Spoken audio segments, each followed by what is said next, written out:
Hidayat dari kelas PAI 3A NIM 2020-010014. Saya di sini akan menjelaskan tentang pengertian dan prinsip-prinsip strategi dan metode pembelajaran PAI. Oke, yang pertama yaitu strategi. Strategi adalah pola umum, rentetan kegiatan yang harus dilakukan untuk mencapai tujuan tertentu. Sedangkan untuk mencapai tujuan, strategi disusun juga untuk tujuan tertentu. Demikian juga halnya dalam proses pembelajaran. Untuk mencapai tujuan pembelajaran ada perlunya juga disusun suatu strategi agar tujuan itu tercapai secara optimal. Oke, yang selanjutnya tabungan yang kedua yaitu prinsip-prinsip pembelajaran PAI.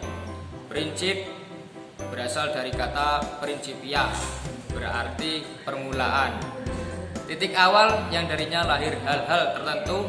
Prinsip dapat juga diartikan asas atau kebenaran yang menjadi pokok dasar berpikir dan bertindak. Sedangkan pembelajaran juga pada hakikatnya merupakan proses komunikasi transaksional yang bersifat timbal balik baik antara guru dengan peserta didik.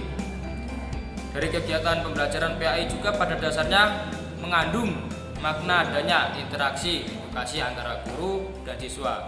Oleh karena itu, guru dan siswa memiliki tugas yang berbeda.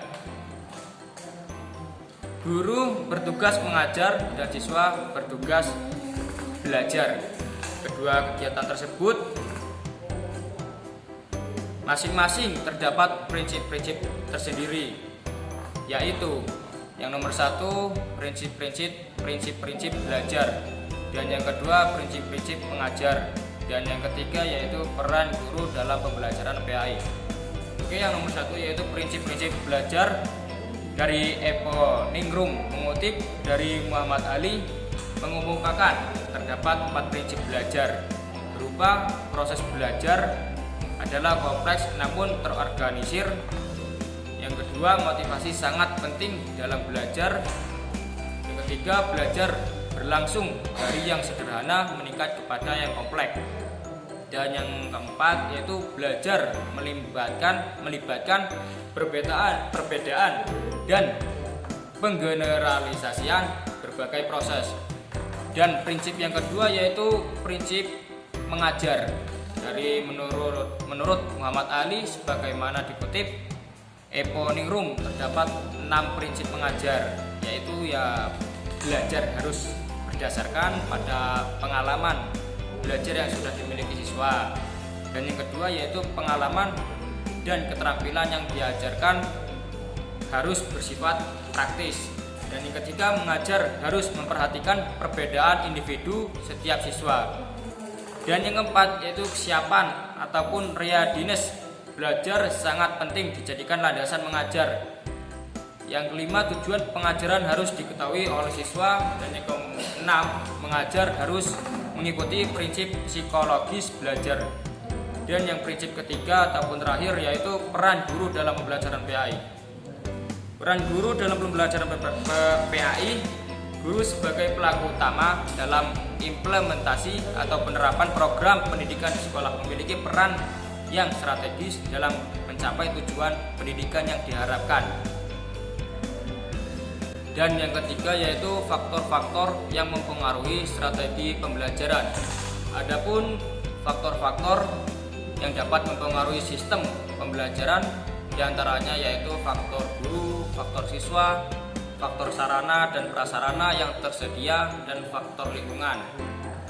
Yang pertama yaitu dari faktor guru. Guru merupakan komponen yang sangat menentukan dalam implementasi suatu strategi pembelajaran. Siswa tanpa guru tidak bisa apa-apa, itu contohnya ya. Dan yang kedua yaitu faktor peserta didik ataupun siswa. Peserta didik merupakan subjek utama dalam proses pembelajaran. Maka dari itu pengajar harus dapat memilih strategi pembelajaran yang tepat serta memperhatikan karakteristik peserta didik. Siswa juga memiliki karakteristik dan perbedaan satu sama lain, mulai dari fisik, gaya belajar, motivasi belajar, kecerdasan, orientasi bersekolah, cita-cita, dan berbagai perbedaan lain. Dan yang ketiga yaitu faktor sarana dan prasarana. Sarana adalah segala sesuatu yang mendukung secara langsung terhadap kelancaran proses pembelajaran. Misalnya yaitu ya media pembelajaran, alat-alat pembelajaran, dan perlengkapan sekolah. Sedangkan prasarana adalah segala sesuatu yang tidak langsung dapat mendukung keberhasilan proses pembelajaran.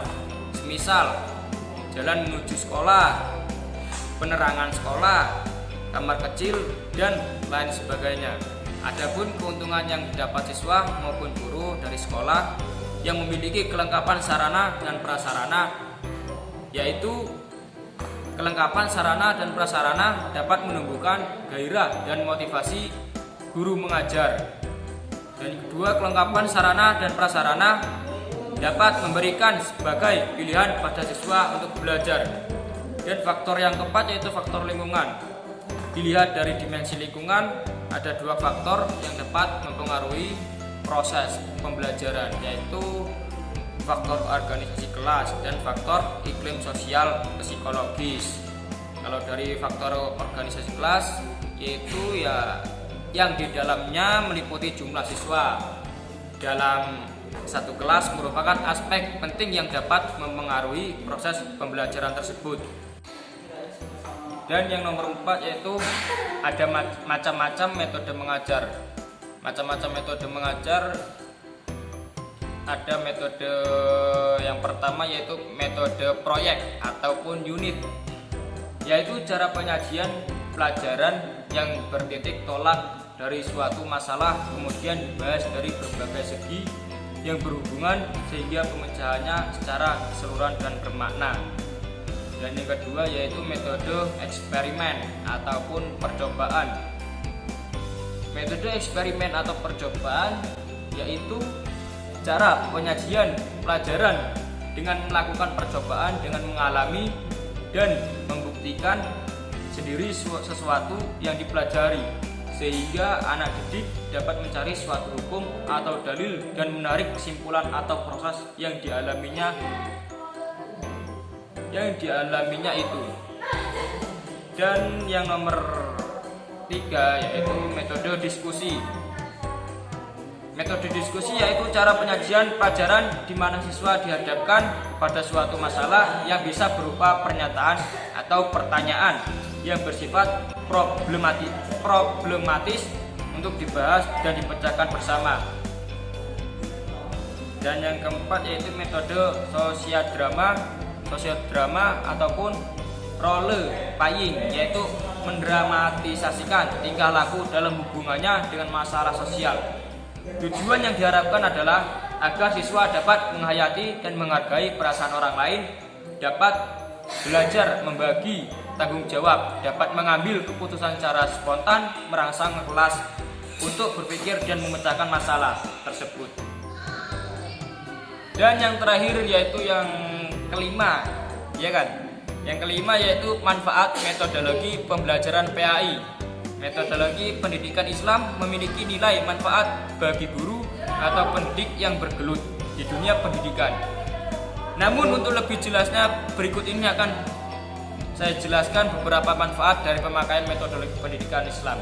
Yaitu yang pertama, sebagai alat yang diperlukan dengan cara yang sebaik-baiknya untuk memperoleh hasil yang sebaik-baiknya pula.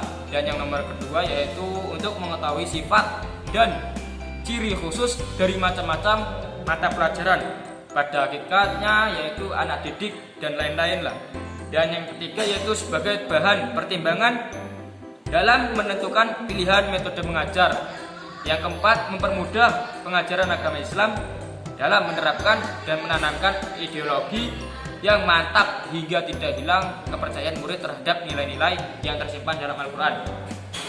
Dan yang terakhir ataupun yang kelima yaitu memperjelas materi keagamaan bagi murid, baik yang bersifat logika maupun estetika, sehingga pengetahuan murid dapat terbentuk di dalam satu pemahaman yang sama dan tidak menyimpang dari pokok dasarnya.